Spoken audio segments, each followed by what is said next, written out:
할렐루야. 오늘도 새벽 예배 자리에 나오신 성도님들을 주님의 이름으로 축복하고 환영합니다. 함께 기도하며 예배 자리로 나가겠습니다. 함께 기도하겠습니다. 하나님, 가정에서 예배하며 또 주님께 기도하러 자리에 나오신 성도님들 가운데 하나님의 은혜를 더하여 주시옵소서. 늘 하나님 동행하시는 그 동행하심의 은혜를 우리가 경험하게 도와주시고, 임마누엘 하나님, 우리가 영원히 함께 하시는 하나님을 늘 우리의 삶의 가운데 경험하며 담대하게 살아갈 수 있도록 힘주시고 능력 더하여 주시옵소서. 오늘 새벽 예배 자리 가운데에도 기도할 때 은혜 주시며 주 말씀하여 주시고 하나님의 뜻을 우리에게 보여주시옵소서. 감사하며 예수님의 이름으로 기도하옵나이다. 아멘.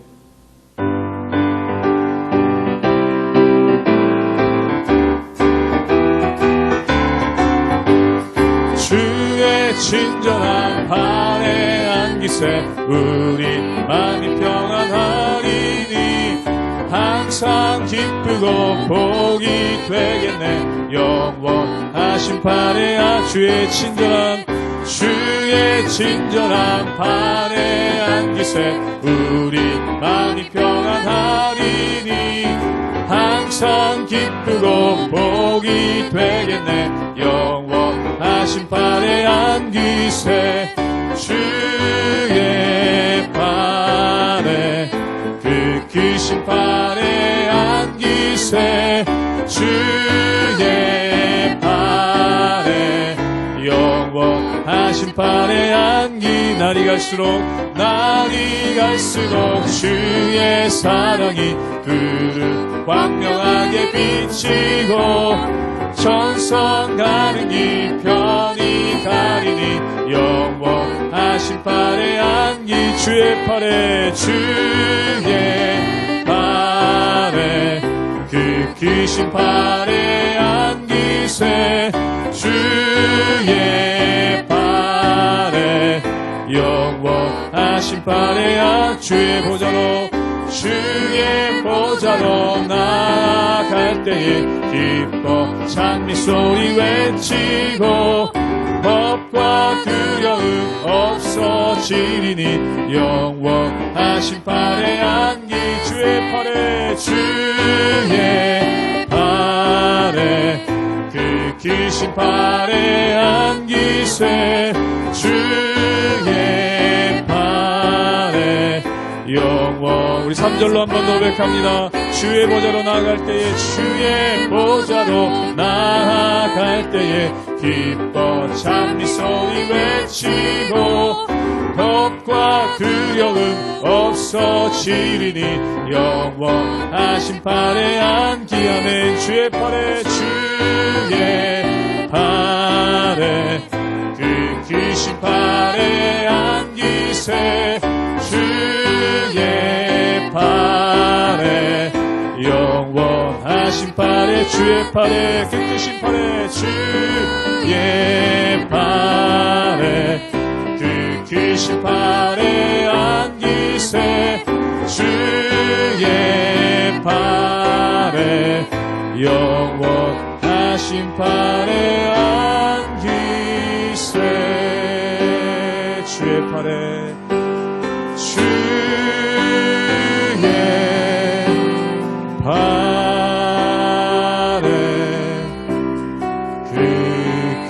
크신 발에 안기세 주의 발에 영원하신 발에 안기세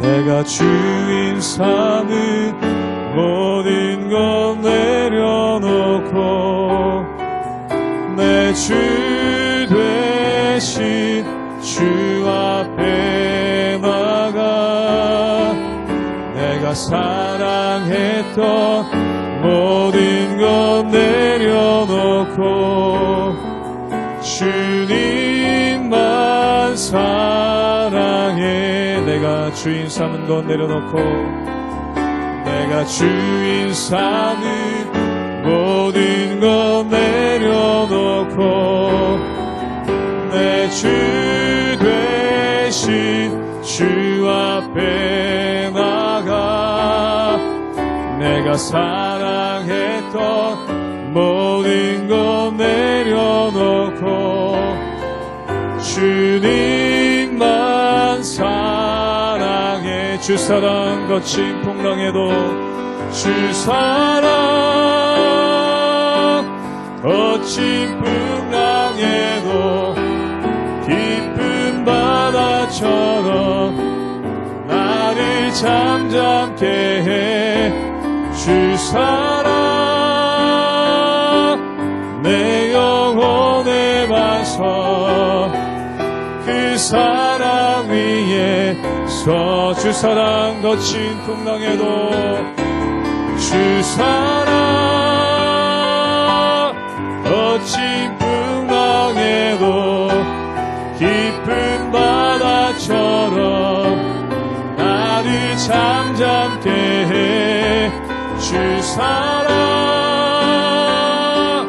내 영혼의 반석 그 사랑 위. 우리 한 번 더 믿음으로 고백합니다. 주 사랑 거친 풍랑에도 주 사랑 거친 풍랑에도 깊은 바다처럼 나를 잠잠케 해. 주 사랑 내 영혼의 반석 그 사랑 위에 서리.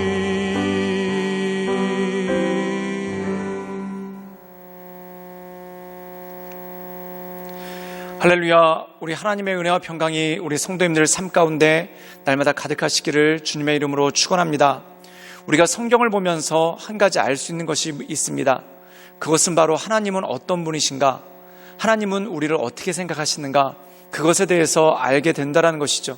그런데 우리가 참으로 놀라운 것은 뭐냐면 하나님에 대해서 우리가 성경을 통해 묵상하면 묵상할수록 정말 크신 분이다, 또한 전지전능하신 분이다 라는 그러한 경험을 마음 가운데 할 수밖에 없는 것을 보게 됩니다. 그리고 이러한 크신 하나님 앞에 우리의 존재가 너무나 작은 존재이고 또한 먼지 같은 존재인 것을 우리가 알 수밖에 없다라는 것이죠. 즉 다시 말해서 하나님을 바라볼 때 우리 안에 부끄러움이 드러나게 되고 또한 하나님의 은혜 없이는 살 수 없는 그러한 존재인 것을 우리가 절실히 느끼게 되는 것을 보게 됩니다. 오늘 말씀 가운데 보면은 욥은 참 의로운 사람입니다. 사람들 가운데 누구와 비견해 보아도 또한 사람들 가운데 어떤 사람과 견주어 보아도 가장 의로운 사람이고 또한 가장 온전함을 가지고 있는 그러한 사람이 바로 욥이라는 것이죠. 그런데 사람 앞에 섰을 때는 이렇게 의로웠지만 하나님 앞에서는 어떤가? 이것이 바로 이 욥기에 나와 있는 큰 주제이고 또한 우리에게 던져주는 질문이라는 것입니다. 그리고 하물며 욥도 하나님 앞에서 이렇게 보잘것없는데 욥보다 훨씬 못한 우리는 어떻겠습니까? 즉 우리가 이 말씀을 묵상하면서 하나님의 크심을 생각하고 더 부끄러운 모습으로 하나님 앞에 나가며 또한 하나님의 은혜로우심과 또한 하나님의 힘주심을 간구하며 나갈 수밖에 없는 그러한 존재라는 것을 깨달아 아는 것, 이것이 바로 이 말씀을 통해 우리가 알 수 있는 것이라는 것입니다. 그러므로 이 욥기를 통해 하나님의 크심을 더 깊이 알고 또한 그분 앞에 간구하고 엎드리며 나가시는 우리 모든 성도님들 되시기를 주님의 이름으로 축원합니다. 욥기 4장 12절에서 21절까지의 말씀입니다. 어떤 말씀이 내게 가만히 이르고 그 가느다란 소리가 내 귀에 들렸었나니 사람이 깊이 잠들 쯤 내가 그 밤에 본 환상으로 말미암아 생각이 번거로울 때에 두려움과 떨림이 내게 이르러서 모든 뼈마디가 흔들렸느니라. 그때의 영이 내 앞으로 지나매 내 몸의 털이 주뼛하였느니라. 그 영이 서 있는데 나는 그 형상을 알아보지는 못하여도 오직 한 형상이 내 눈앞에 있었느니라. 그때에 내가 조용한 중에 한 목소리를 들으니 사람이 어찌 하나님보다 의롭겠느냐? 사람이 어찌 그 창조하신 이보다 깨끗하겠느냐? 하나님은 그의 종이라도 그대로 믿지 아니하시며 그의 천사라도 미련하다 하시나니 하물며 흙집에 살며 티꿀도 토를 삼고 하루살이 앞에서라도 무너질 자이겠느냐. 아침과 저녁 사이에 부스러져 가루가 되며 영원히 사라지되 기억하는 자가 없으리라. 장막줄이 그들에게서 뽑히지 아니하겠느냐.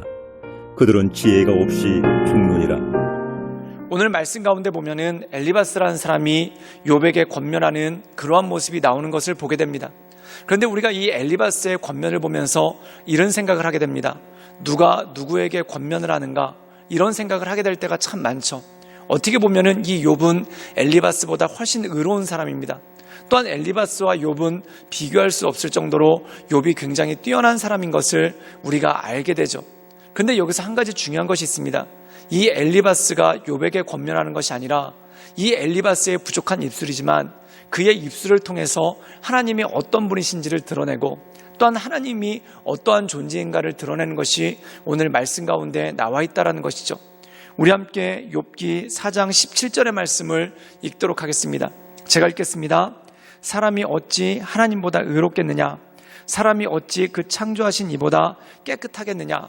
오늘 말씀 가운데 보면은 엘리바스가 이 말을 한 의도가 뭐냐면 욥에게 죄가 있기 때문에 욥이 징계를 받는다.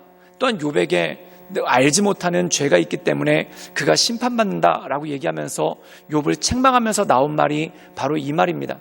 그런데 정확하게 얘기하자면 욥은 어떤 사람들과 견주어 봐도 의로운 사람이고 또한 이 세상에서 죄를 짓는 마지막 사람이 있다면 그것이 바로 욥이라는 것입니다. 그런데 중요한 것이 있죠. 사람들과 견주어 보아서 사람들과 비교해 봐서 그렇지만 하나님과 비교해 봐서는 어떻습니까?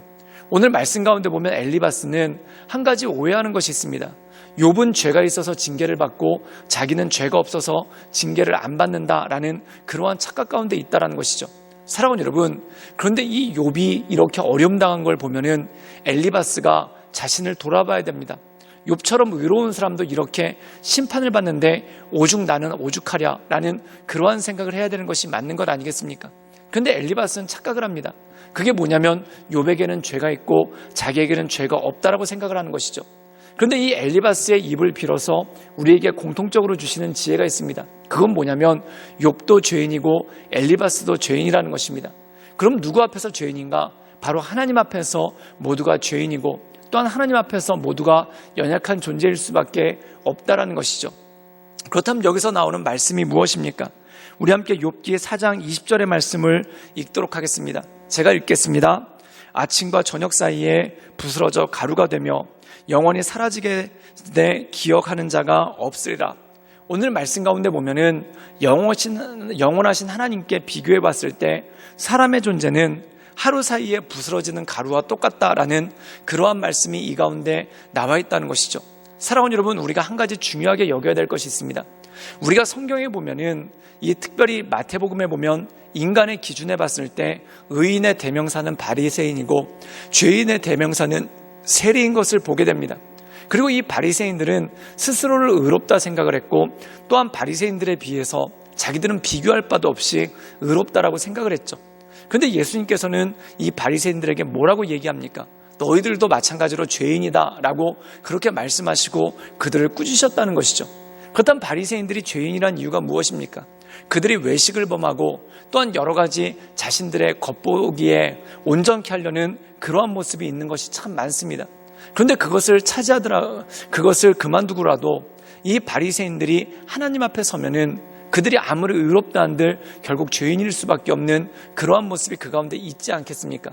즉 다시 말해서 이 바리새인들이 스스로를 의롭다라고 하는 근거는 뭐냐면 세리와 같은 죄인들과 비교해봐서 내가 저들보다는 낫지 않습니까? 내가 저들보다는 괜찮지 않습니까? 라고 하면서 스스로를 의롭게 여겼다는 겁니다. 그런데 예수님은 그것에 대해서 말씀하시는 것이 아니라 너희들이 그럼 하나님 보시기에 어떠하겠느냐? 또한 너희들이 하나님 보시기에 온전한 자이겠느냐?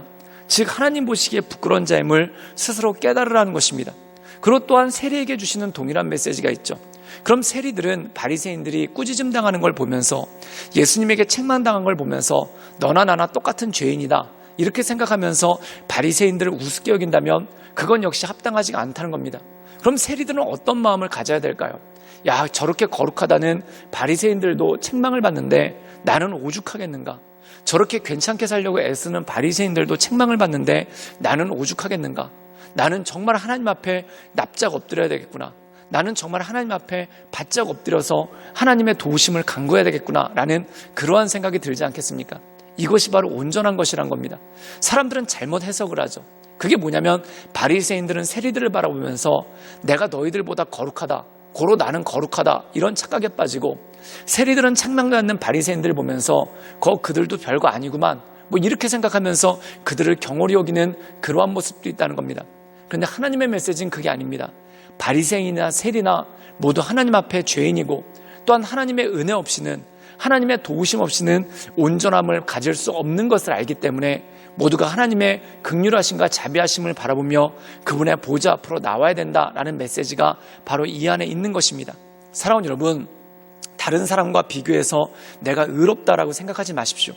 또한 다른 사람들이 결국 죄 없는 사람 없으니까 너나 나나 마찬가지다라는 이러한 교만한 생각도 하지 마십시오.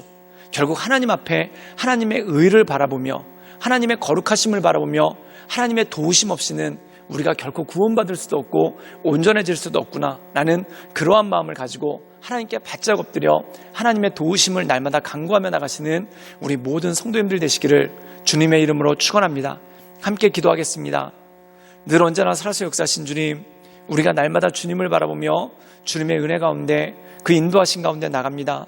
날마다 우리의 심령을 강건케 하시고 또한 우리의 마음을 온전케 하셔서 우리의 삶을 통해 역사하신 하나님만을 바라보며 하나님의 은혜 가운데 우리가 날마다 나아갈 수 있도록 주님 도와주시고 인도하여 주시옵소서.